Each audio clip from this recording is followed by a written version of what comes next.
नमस्ते दोस्तों, मनमोहक हिंदी कहानियाँ चैनल में आप सभी का स्वागत है। आज की हमारी कहानी है अतीत का अंधियारा। आपको हमारी कहानी पसंद आती है तो वीडियो को लाइक, शेयर एंड चैनल को सब्सक्राइब जरूर कीजिएगा। पूर्वा बालकनी के 3 चक्कर लगाई थी। आकाश में उमड़ते घुमड़ते बादल कब बरस जाए पता नहीं, बस पवन घर आ जाए, फिर चाहे कितनी भी बरसात हो। तभी गाड़ी के हॉर्न की आवाज़ पर पूर्वा भागती हुई गई। इससे पहले कि पवन कॉल बेल बजाए, पूर्वा ने दौड़कर दरवाज़ा खोल दिया। थोड़ी ही देर में पवन शरारती मुस्कान बिखेरता हुआ अंदर आया।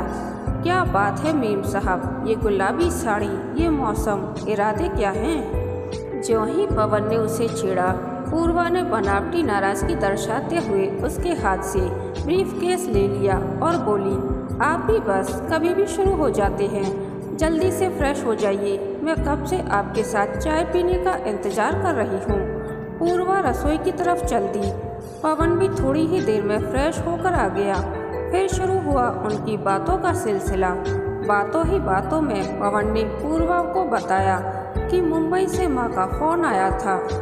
सीमा चाची की बेटी नव्या की सगाई तय हो गई है। माँ की इच्छा है कि सगाई पर हम दोनों इलाहाबाद जाएं। नव्या की शादी तो नोएडा से होगी, जहाँ लड़के वाले रहते हैं, पर सगाई इलाहाबाद से ही होगी। पूर्वा यह सुनकर उत्साह से भर गई। पूर्वा व पवन की शादी को 6 महीने हो गए थे। मधुमास की खुशबू अभी भी चारों तरफ बिखरी हुई थी। समय की रफ्तार से मानो दोनों अनजान थे। 6 महीने तो जैसे पंख लगाकर बीत गए हों। पवन एक प्रतिष्ठित कंपनी में उच्च पद पर कार्यरत था। पूर्वा मंत्रमुग्ध थी। ऐसे सौम्य व्यक्तित्व के धनी, शिष्ट, ऊंचे ओहदे व बेहद प्यार करने वाले पति को पाकर इधर पवन भी पूर्वा जैसी सुंदर, सुलझी व प्यारी सी पत्नी को पाकर 7वें आसमान पर था। दोनों पूना में एक छोटे से फ्लैट में खुशहाल जीवन बिता रहे थे।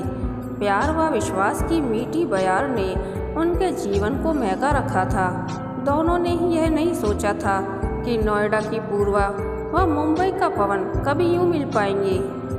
कल की बात लगती है जब पूर्वा की बड़ी बहन प्रिया ने यह रिश्ता बताया था। पूर्वा को बड़ी मुश्किल से मनाकर जब पवन से मिलवाया गया तो पूर्वा उसके मोहक व्यक्तित्व व अति शिष्ट व्यवहार से प्रभावित हुए बिना न रह सकी। अरेंज मैरिज के नाम पर नाक भौं सिकोड़ने वाली पूर्वा के दिल में कब पवन प्रवेश कर गया उसे पता ही न चला। चंद औपचारिक मुलाकातें व फोन पर बातचीत, बस इतना ही संपर्क रहा। 2 महीने बीतते बीतते शादी भी हो गई। कुछ दिन ससुराल में रहने के बाद पूर्वा पवन के साथ पूना आ गई। उसने इतिहास में PhD की थी। पवन के कहने पर पूर्वा ने एक कॉलेज में आवेदन पत्र भर दिया, जिसमें वो लेक्चरर के रूप में चुन ली गई। 2-3 घंटे की क्लास के लिए जाती थी। बाकी समय अपने घर की साज सज्जा और देखभाल में बिताती। पवन खुले विचार व परिपक्व मानसिकता वाला व्यक्ति था। उसका मानना था कि यदि प्रतिभा हो तो उसे दबाना नहीं चाहिए। पूर्वा पहली बार अपने ससुराल के किसी फंक्शन में जा रही थी, अतः घबराहट होना स्वाभाविक था, परंतु पवन उसकी घबराहट को अपनी बातों से कम करने की कोशिश कर रहा था। इलाहाबाद पहुंचते ही नई बहू का स्वागत हुआ। नव्या बहुत प्रसन्न थी। उसने अपनी सभी सहेलियों से पूर्वा का परिचय कराया। सभी को बस एक शिकायत थी कि वे सिर्फ 2 दिन के लिए ही क्यों आए हैं। पूर्वा ने भी सीमा चाची का काफ़ी काम संभाल लिया था। उन्होंने उसे बस नव्या का ख्याल रखने को कहा था। पूर्वा को नव्या के रूप में सहेली मिल गई थी। आखिरकार सगाई का दिन आ गया। घर में मेहमानों की आवाजाही थी। सीमा चाची ने पूर्वा व पवन को फ्लावर डेकोरेशन देखने के लिए कहा। वे दोनों डेकोरेशन की तैयारियों का निरीक्षण कर रहे थे। तभी पीछे से एक नाम सुनकर पूर्वा चौंक पड़ी। बंसी। एक अभद्र सी आवाज़ पर उसका ध्यान चला गया। वह पलटी तो जड़ सी खड़ी रह गई। पान खाते उस व्यक्ति को देख मानो वह पहचानने की कोशिश कर रही हो। चेहरा जाना पहचाना सा लगा, पर इस अशिष्ट व्यक्ति में ऐसा क्या है जो पूर्वा का ध्यान खींच रहा है। तभी उस बंसी नाम के व्यक्ति ने फूल वाले को असभ्य गालियां बकते हुए कुछ निर्देश दिए। पवन उसकी असभ्यता पर असहज हो गया। उसने शालीन शब्दों में उस व्यक्ति को अपनी वाणी पर नियंत्रण रखने का आदेश दिया। पूर्वा वहां ज्यादा देर खड़ी न रह सकी और ऊपर अपने कमरे में चली आई। कमरे की खिड़की से वह उस व्यक्ति को देखती रही। तभी नव्या उसके कमरे में आई और प्यार से बोली, क्या हुआ भाभी, सिर दर्द है क्या, मैं दबा दूं? पूर्वा ने पूछा। नव्या, ये नीचे खड़ा आदमी कौन है? बड़ी बदतमीजी से अपने माथ हाथों से बात कर रहा था। नव्या बोली, भाभी ये बंसी है, यहीं छोटे मोटे कॉन्ट्रैक्ट लेता है। इसका परिवार कानपुर में रहता है। पिता बहुत बड़े कॉन्ट्रैक्टर हैं, पर इसकी गलत आदतों से परेशान होकर इसे घर से निकाल दिया है। पूर्वा मानो आसमान से गिर पड़ी हो। अतीत के पन्ने उसके सामने फड़फड़ाने लगे थे। पर नव्या, तुझे इतना कुछ कैसे पता चला? अरे इसने मेरी सहेली रिया को बड़ा परेशान किया था। उसके पापा ने पूरी छानबीन कर इसके बारे में पता किया तो पता चला, लेकिन इस बात को तो सालों हो गए हैं। अब तो यह शादीशुदा है और ऐसे ही छोटे मोटे कॉन्ट्रैक्ट लेकर अपनी जीविका चला रहा है। आप भी भाभी किस बात को लेकर बैठ गईं?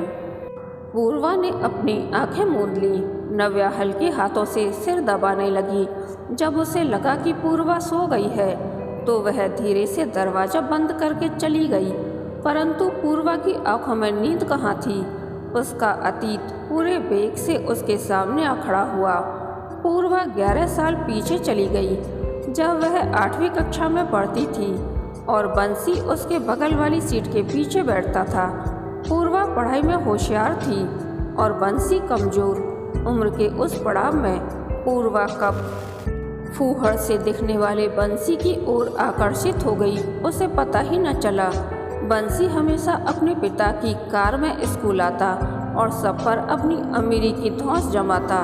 टीचर्स पर अटपटे व्यंग करना, पिता की दौलत का प्रदर्शन करना, यही सब उसकी दिनचर्या का हिस्सा था।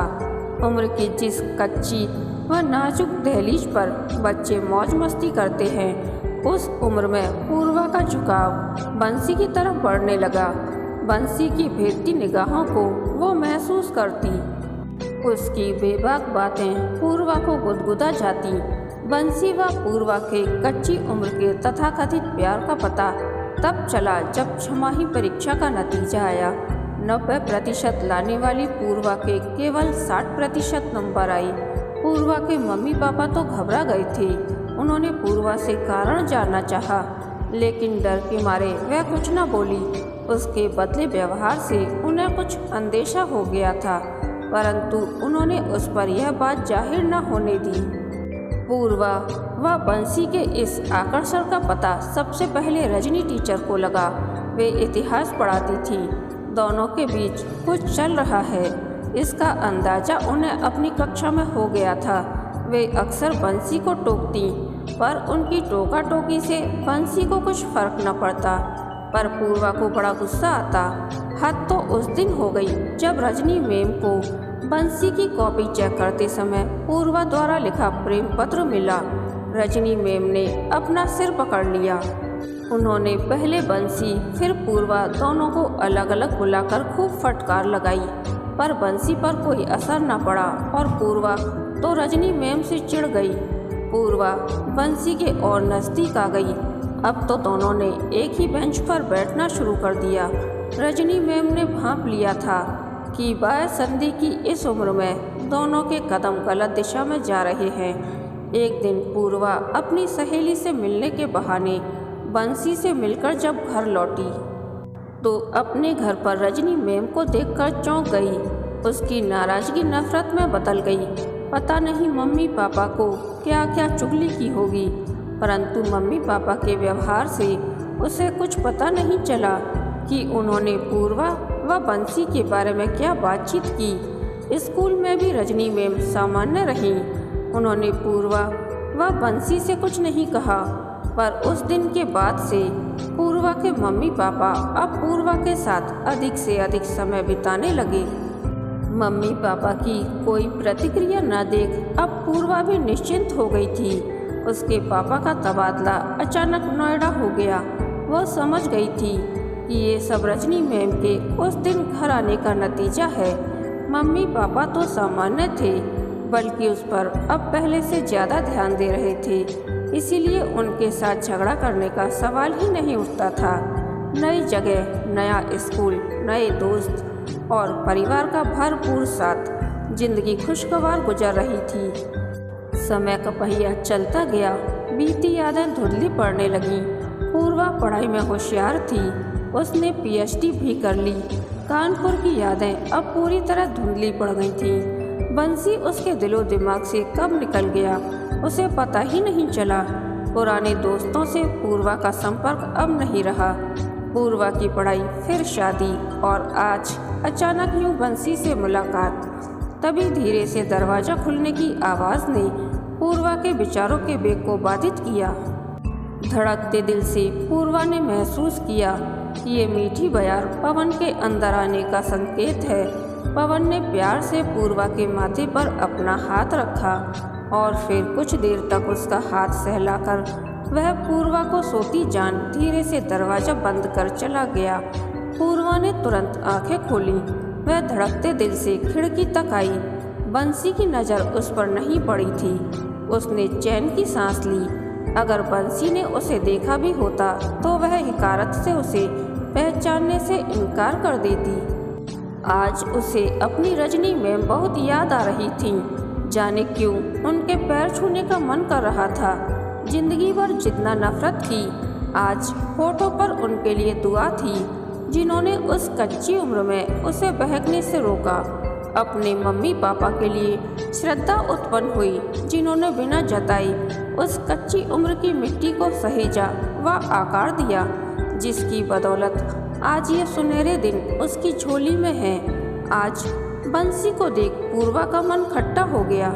यह सोचकर कि वह बंसी जैसे युवक की ओर कैसे आकर्षित हुई थी, पूर्वा का सर्वांग कांप गया।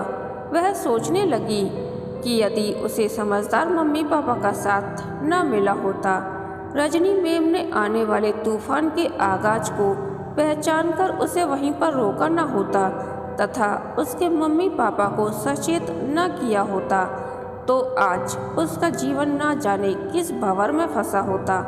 वह आज कहाँ होती। पूर्वा इसके आगे कुछ सोच न पाई। शाम हो गई थी। पूर्वा अच्छे से तैयार होकर नव्या की सगाई के लिए नीचे आई। चारों तरफ रोशनी ही रोशनी थी। पवन मंत्रमुग्ध सा पूर्वा को निहार रहा था। कई प्रशंसा भरी नजरें पूर्वा पर उठने लगीं, लेकिन पूर्वा की बेचैन नजरें पवन को ढूंढ रही थीं। पवन के पास आते ही लगा मानो एक सुरक्षा कवच ने उसे घेर लिया हो। उसने पवन का हाथ मजबूती से पकड़ लिया। चारों ओर फैली रोशनी में उसके अतीत का अंधियारा छूमंतर हो गया था। कहानी के अंत तक बने रहने के लिए धन्यवाद। यह कहानी आपको कैसी लगी प्लीज़ कमेंट करके बताइए। कहानी पसंद आई तो वीडियो को लाइक, शेयर एंड चैनल को सब्सक्राइब जरूर कीजिएगा।